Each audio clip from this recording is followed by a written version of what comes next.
In this video, I'm going to show you how to recalculate the TDEE in MacroFactor. So the TDEE or TDEE, which is the total daily energy expenditure in MacroFactor. So to recalculate it, you don't need to do it manually.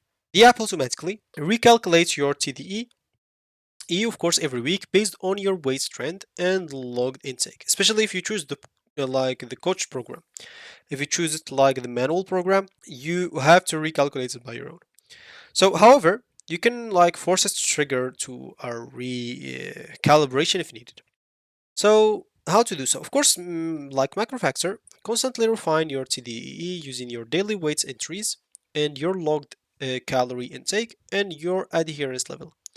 Every weekly check-in that you'll find here in the strategy tab, it updates your TDEE estimates based on your body, on how your body is actually responding.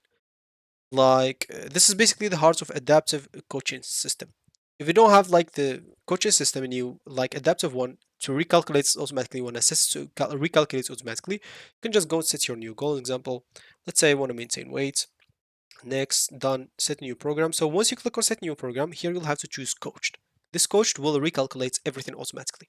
You can just go, I'm just going to answer questions, whatever it is. And let's say an example, we finish our program and stuff. We can go here in the dashboard, and here what you'll need to do is simply go and add everything manual. So you can go and today's example, I weighed this much. Or today's example, I ate at this hour this. I ate this hour this. And that's all you need to do. It will do the recalculation automatically.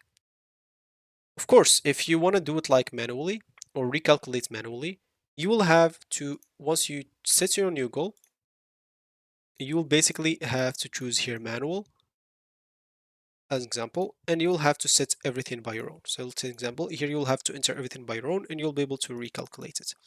So that should be it for me in this video. Thank you for watching and goodbye.